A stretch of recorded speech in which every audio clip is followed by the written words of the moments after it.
Hi friends, இன்றைக்கான வீடியோவில் நம்ம என்ன பார்க்க போகிறோம்னா, சென்னையில் இருக்க எம்ஏ சிதம்பரம் ஸ்டேடியத்துடைய ஐபிஎல் T20 மேட்சுடைய பிச் ரிப்போர்ட், பிச் ரெக்கார்டு. இந்த பிச்சில் யார் யாரெல்லாம் நல்லா பர்ஃபார்ம் பண்ணியிருக்காங்க, இந்த பிச் யாருக்கு சப்போர்ட்டாக இருக்க போகுது, அதாவது பவுலர்களுக்கு சப்போர்ட்டாக இருக்க போதா இல்லை பேட்ஸ்மேனுக்கு சப்போர்ட்டாக இருக்க போதா, இந்த பிச்சில் லாஸ்ட்டாக நடந்த 4 T20 மேட்சுடைய கம்பேரிசன் எப்படி இருக்குது அப்படின்ற ஃபுல் டீட்டெயில் தான் பார்க்க போகிறோம். வாங்க வீடியோக்குள்ளே போகலாம். ஃபர்ஸ்ட் இந்த ஸ்டேடியத்துடைய ஐபிஎல் ரெக்கார்டு எப்படி இருக்குது அப்படின்னு டீட்டெயில் பார்த்துலாம். இந்த பிச்சில் மொத்தம் 77 ஐபிஎல் மேட்ச் நடந்திருக்கு. அதில் ஃபர்ஸ்ட் பேட்டிங் எடுத்தவங்க 45 மேட்ச் வின் பண்ணியிருக்காங்க. செகண்ட் பேட்டிங் எடுத்தவங்க 30 மேட்ச் வின் பண்ணியிருக்காங்க. 2 மேட்ச் நோ ரிசல்ட்டில் முடிஞ்சிருக்கு. இந்த பிச்சுடைய ஐஎஸ்டி இன்னிங் ஸ்கோர் பார்த்தீங்கன்னா சிஎஸ்கே அடிச்சிருக்காங்க 246. அதே போல் லோவஸ்ட் ஸ்கோர் ஆர்சிபி அடிச்சிருக்காங்க 70 ரன்.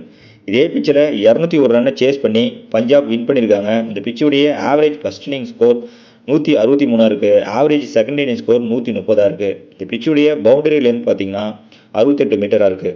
அடுத்து எம்ஏ சிதம்பரம் ஸ்டேடியத்துடைய ஐபிஎல் T20 மேட்சுடைய பிச் ரிப்போர்ட் எப்படி இருக்குது அப்படின்ற டீட்டெயில் பார்த்துலாம். இந்த பிச் பார்த்தீங்கன்னா பேட்டிங் பவுலிங் இவங்க 2 பேருக்குமே சப்போர்ட்டிவாக இருக்கும் அப்படின்ற மாதிரி தான் சொல்லியிருக்காங்க. பேட்ஸ்மேனை கம்பேர் பண்ணும்போது பவுலர்களுக்கு கொஞ்சம் எக்ஸ்ட்ரா சப்போர்ட்டிவாக இருக்கும் அப்படின்ற மாதிரி சொல்லியிருக்காங்க. இந்த பிச் பார்த்தீங்கன்னா ஜென்ரலாகவே ரொம்ப ட்ரையாக இருக்கும் அப்படின்ற மாதிரி சொல்லியிருக்காங்க. ரொம்ப ட்ரையாக இருக்கிறதுனால ஸ்பின் பவுலர் அதிகமாக பாலை கிரிப் பண்ணி போகிறதுக்கு அதிகமாக ஹெல்ப் பண்ணும். மேட்ச் போக போக ஸ்பின் பவுலர்களுக்கு கொஞ்சம் எக்ஸ்ட்ரா சப்போர்ட்டிவாக இருக்கும் அப்படின்ற மாதிரி சொல்லியிருக்காங்க. செகண்ட் இன்னிங்ஸில் ரன்னை ஸ்கோர் பண்ணுறதுக்கு ரொம்ப டிஃபிகல்ட்டாக இருக்கும் அப்படின்ற மாதிரி சொல்லியிருக்காங்க. இந்த பிச்சில் டாஸ் வின் பண்ணுற டீம் மேபி ஃபர்ஸ்ட் பேட்டிங் எடுக்கிறதுக்கு அதிக வாய்ப்பு இருக்குது. ஏன்னா செகண்ட் பேட்டிங்கில் ரன்னை ஸ்கோர் பண்ணுறதுக்கு ரொம்ப கஷ்டமாக இருக்கிறதுனால ஃபர்ஸ்ட் பேட்டிங் எடுக்கிறதுக்கு அதிக வாய்ப்பு இருக்குது அப்படின்ற மாதிரி சொல்லியிருக்காங்க. இந்த பிச்சுடைய ஆவரேஜ் ஃபர்ஸ்ட் இன்னிங் ஸ்கோர் 163 இருக்குது. ஆவரேஜ் செகண்ட் இன்னிங் ஸ்கோர் 130 இருக்குது.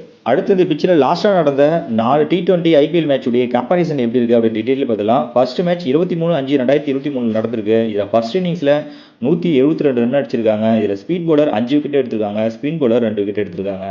செகண்ட் இன்னிங்ஸில் அந்த ரன் அடிக்க முடியாமல் வெறும் 157 ரன் மட்டும் தான் அடிச்சிருக்காங்க. அதில் ஸ்பீட் பவுலர் 5 விக்கெட் எடுத்திருக்காங்க. ஸ்பின் பவுலர் 4 விக்கெட் எடுத்திருக்காங்க.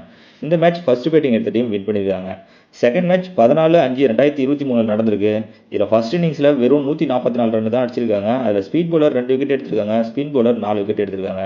செகண்ட் இன்னிங்ஸில் அந்த ரன்னை சேஸ் பண்ணி வின் பண்ணியிருக்காங்க. இதில் ஸ்பீட் பவுலர் 3 விக்கெட் எடுத்திருக்காங்க. ஸ்பின் பவுலர் விக்கெட் எதுவும் எடுக்கல. தேர்ட் மேட்ச் 8/5/2023 நடந்திருக்கு. இதில் ஃபர்ஸ்ட் இன்னிங்ஸில் வெறும் 139 ரன் மட்டும் தான் அடிச்சிருக்காங்க. அதில் ஸ்பீட் பவுலர் 7 விக்கெட் எடுத்திருக்காங்க. ஸ்பின் பவுலர் 1 விக்கெட் எடுத்திருக்காங்க. அந்த ரன்னை சேஸ் பண்ணி செகண்ட் பேட்டிங் எடுத்த டீம் வின் பண்ணியிருக்காங்க. அதில் 140 ரன் அடிச்சிருக்காங்க 4 விக்கெட்டுக்கு. அதில் ஸ்பீட் பவுலர் 1 விக்கெட் எடுத்திருக்காங்க. ஸ்பின் பவுலர் 3 விக்கெட் எடுத்திருக்காங்க. ஃபோர்த் மேட்ச் 30/4/2023 நடந்திருக்கு. இதில் செகண்ட் பேட்டிங் எடுத்த டீம் வின் பண்ணியிருக்காங்க. ஃபர்ஸ்ட் இன்னிங்ஸில் 200 ரன் அடிச்சிருக்காங்க. அதில் ஸ்பீட் பவுலர் 2 விக்கெட் எடுத்திருக்காங்க. ஸ்பின் பவுலர் 2 விக்கெட் எடுத்திருக்காங்க. செகண்ட் இன்னிங்ஸில் அந்த ரன்னை சேஸ் பண்ணி வின் பண்ணியிருக்காங்க. மொத்தமாக 6 விக்கெட் விழுந்திருக்காங்க. அதில் ஸ்பீட் பவுலர் 4 விக்கெட் எடுத்திருக்காங்க. ஸ்பின் பவுலர் 2 விக்கெட் எடுத்திருக்காங்க. இந்த பிச்சில் லாஸ்ட்டாக நடந்த 4 T20 மேட்ச் கம்பேர் பண்ணி பார்க்கும்போது மொத்தமாக ஸ்பீட் பவுலர் 29 விக்கெட் எடுத்திருக்காங்க. ஸ்பின் பவுலர் 18 விக்கெட் எடுத்திருக்காங்க. அதே போல் ஃபர்ஸ்ட் பேட்டிங் எடுத்த டீம் 1 மேட்ச் தான் வின் பண்ணியிருக்காங்க. செகண்ட் பேட்டிங் எடுத்த டீம் 3 மேட்ச் வின் பண்ணியிருக்காங்க. அடுத்து இந்த பிச்சில் அதிக விக்கெட் எடுத்த விக்கெட் டேக்கருடைய டைப் பார்த்துலாம். லெஃப்ட் ஹேண்ட் பவுலர் மொத்தமாக 200 விக்கெட் எடுத்திருக்காங்க. அவங்க ஃபர்ஸ்ட் இன்னிங்ஸில் 66 விக்கெட் எடுத்திருக்காங்க. அதில் ஸ்பீட் பவுலர் 3 விக்கெட் எடுத்திருக்காங்க. மீடியம் ஃபாஸ்ட் பவுலர் 32 விக்கெட் எடுத்திருக்காங்க. ஸ்பின் பவுலர் 31 விக்கெட் எடுத்திருக்காங்க. செகண்ட் இன்னிங்ஸில் மொத்தமாக 134 விக்கெட் எடுத்திருக்காங்க. அதில் ஸ்பீட் பவுலர் 6 விக்கெட் எடுத்திருக்காங்க. மீடியம் ஃபாஸ்ட் பவுலர் 54 விக்கெட் எடுத்திருக்காங்க. ஸ்பின் பவுலர் 74 விக்கெட் எடுத்திருக்காங்க. அடுத்து ரைட் ஆர்ம் பவுலர் மொத்தமாக 642 விக்கெட் எடுத்திருக்காங்க. அவங்க ஃபர்ஸ்ட் இன்னிங்ஸில் மொத்தமாக 244 விக்கெட் எடுத்திருக்காங்க. அதில் ஃபாஸ்ட் பவுலர் 18 விக்கெட் எடுத்திருக்காங்க. மீடியம் ஃபாஸ்ட் பவுலர் 148 விக்கெட் எடுத்திருக்காங்க. ஸ்பின் பவுலர் 78 விக்கெட் எடுத்திருக்காங்க. செகண்ட் இன்னிங்ஸில் மொத்தமாக 398 விக்கெட் எடுத்திருக்காங்க. அதில் ஸ்பீட் பவுலர் 29 விக்கெட் எடுத்திருக்காங்க.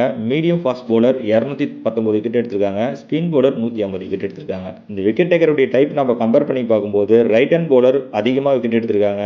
அதுவும் spin bowler medium fast bowler தான் அதிக விக்கெட் எடுத்திருக்காங்க. நீங்கள் ஒரு ட்ரீம் 11 பிளேயர் அப்படின்னா உங்களுடைய டீம் எப்படி இருக்கலாம்னு பார்த்தீங்கன்னா, பேட்ஸ்மேனை கம்பேர் பண்ணும்போது ஆல்ரவுண்டர் லிஸ்ட்டை, அதாவது ஆல்ரவுண்டர் பிளேயருடைய குவான்டிட்டியை அதிகமாக எடுத்துக்கோங்க.